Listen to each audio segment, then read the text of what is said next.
Hi, I'm Bybreen Samuels and welcome back to another episode of Soul Stirring Astrology, where I give you my textured take on the world of astrology. On July the 19th, there's a full moon in Capricorn. Now, the full moon is actually being guided or provoked or challenged by the T-square it forms with Uranus in Aries. So we have the moon in Capricorn opposing the sun in Cancer, and they both form this T-square to Uranus. So Uranus really is in the driving seat for this full moon season. So the square with the moon and Uranus suggests that there's going to be some disruption in your emotional stability around the things that you feel a sense of pride over, what you've built. The reason being is because the moon is in Capricorn. So here there's a sense of solidity around your feelings, but this is being challenged, and it could be because there are unconscious feelings that you have that you've suppressed, and they need to be brought to the surface. There could be some level of frustration that you're feeling, although that you've accomplished things in the outside world. There could be something that you're feeling a sense of disquiet about. And with Uranus, Uranus is irritating, aggravating those feelings. So it's encouraging you, forcing you to bring expression to those feelings. It's also forming a square to the sun. So here there's a direct challenge to your core identity. Now the sun here is in water, so there's this sensitivity to the sun, but it's also in the unconscious realm. And the challenge by Uranus could be about provoking you to bring about a more authentic, original, innovative sense of your creative core identity, which you're hiding. So Uranus is at the helm here with regards to the full moon. And so going back to the moon, it's about pulling on the qualities of the sun in Cancer. So it's about bringing expression to what it is that you have built. Now, the moon and Cancer are dealing with nurturing and protection and growth around the things that you really value. Now, with this challenge by Uranus to the sun, you may find you could be in a position where you begin to destroy the very things that you've nurtured because of some level of agitation, of frustration. So with Uranus, Uranus is very disruptive here. So it's about how you're able to manage those qualities, whereby you're able to bring what's internalized, transform it and make it and create it in an innovative way. And that innovation could actually benefit the masses. The reason being is because Uranus rules Aquarius, and Aquarius is about the collective. So we've got this internalization of the sun in water. There's this hidden dimension to your character that needs to be brought to the surface that could transform yourself and other people. So Uranus has this very pivotal position on this full moon. With regards to the emotions, it's about transforming those emotions so that you're able to express yourself far more honestly and earnestly. Now the sun is also trining Mars, and so Mars is over there in Scorpio, and so this is going to give you the courage to go into those internal spaces and to bring out and to illuminate your core identity, your uniqueness. It's giving you the courage to do that. Mars is also sextiling the moon because the moon is in Capricorn and Mars is in Scorpio. So here, this is about the emotional assertiveness. Once you've been able to bridge the gap between where you are in Capricorn and the true feelings in Cancer, then you're going to have the courage to express those. And hopefully before the frustration takes over, and then you have these emotional outbursts that some people will not be able to handle, they'll be quite surprised by. You've also got to be careful with this Sun-Uranus connection, because you could be behaving in a way that's very erratic. You're choosing not to pay any attention to the advice or wisdom of other people, and this can lead you to destroying the very thing that you've built up. So with the full moon, it's about honouring what really needs to come from under the surface, bring it into the light, transform it, and then share it with the world so you benefit and so do other people. Now, alongside this full moon, the week leading up to it, we've got some connections primarily between Mercury and Venus. So there's a conjunction. They both move into Leo. So we're moving into the fiery, intuitive, dynamic, empowering realm of the horoscope, of the zodiac. And also, with this full moon and the aspects that are taking place, there aren't any in air. So it's not a time for intellectualizing, it's a time for intuiting and acting on the basis of those intuitions, those feelings and those beliefs. So where we've got Mercury and we've got Venus, it's the time for gracious diplomatic communication in a really harmonious way, because you're tapping into the realm of Venus, which is about relationships. So it's really bringing harmony to relationships. It's also a great signature in terms of deal making, negotiations, using your business acumen.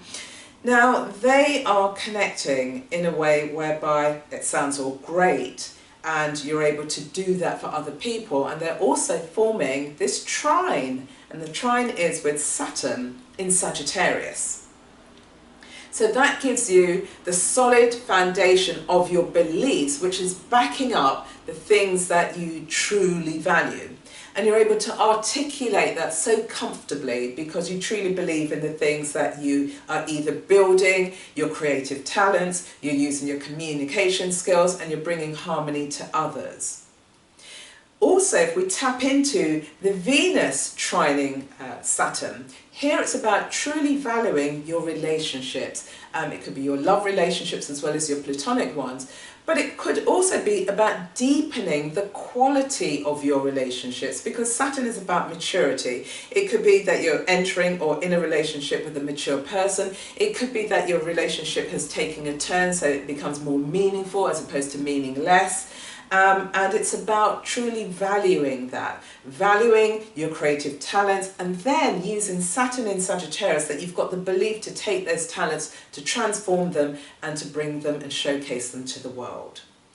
Now, as much as that sounds great, we've got Venus and Mercury forming uncomfortable aspects to two other planets, and they form quincunxes, one with Neptune and then the other quincunx is with Pluto.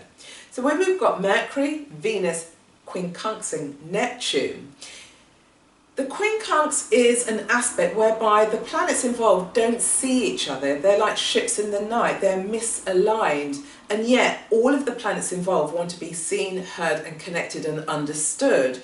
And so the pivotal planets here will be Mercury and Venus. Now, it's about articulating and having awareness around your own spiritual evolution when we're dealing with Neptune. Neptune wants you to rise above and to move beyond, transcend your everyday reality. Now with Venus and Mercury, you could be so busy harmonizing, having these gracious, generous conversations and connections with other people that you're taking your eye of your prize, of your own spiritual evolution that's going to illuminate your soul. Move into the other quincunx, we've got Mercury and Venus, and they're quincunxing Pluto. So here, there's a misuse, misunderstanding, misconnection about power on some level. It could be the misuse of power in your own world. You could be feeling overpowered and not knowing how to deal with that. Now, given that Pluto is in it's in Capricorn, and Capricorn in the natural zodiac is in the 10th house, which is ruled by Saturn. So it could be that there's a power tension, power play with people in authority. And with Venus and Mercury, here is about how are you able to navigate and negotiate diplomatically, graciously, generously even, and at the same time using Saturn in Sagittarius to stand solidly on what it is that you believe in, so that the use of power, it could be about activating your own power, so it's about regenerating that area in your life so that you're able to use your power confidently, because Mercury and Venus are in Leo. And it could be about how you transform power in your public world, in your professional world, in your public life, in your career. So here it's about transcending and evolving yourself, where we've got Neptune involved, and regenerating yourself when we're dealing with issues of power. Now the Mercury, Venus, Neptune and Pluto dynamics are being played out in the political world here in the UK as well as Europe. So if we stick with the connections with Mercury and Venus and Neptune, last weekend, which was the 3rd of July, there was a post-referendum march demonstration that took place in London, and so you had demonstrators who really were challenging the Brexit decision that was made for the UK to leave Europe. And so here we've got Neptune, which represents Europe, and it also represents the majority voters in the UK who made the decision.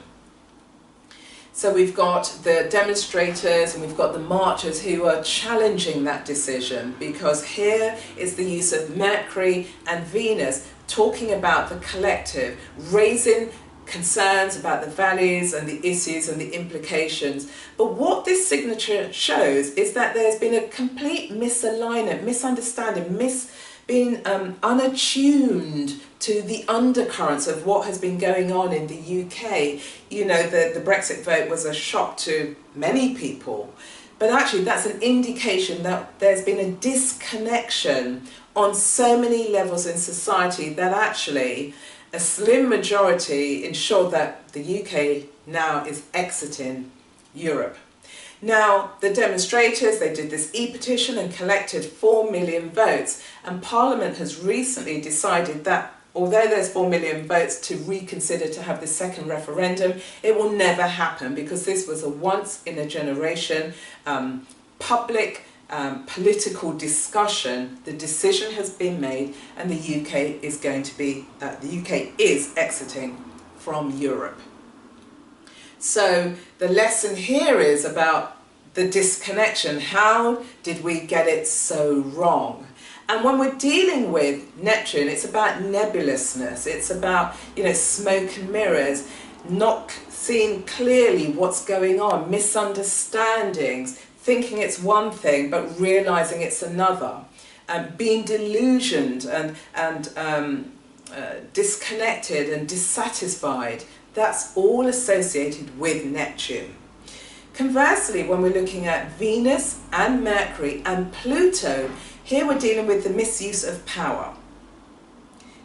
And we're seeing that played out with regards to the Labour Party. So the challenge to the Labour Party, we have Angela Eagles challenging the Labour Party, and Jeremy Corbyn, that's represented by Pluto in Capricorn. So that's like the authority figures.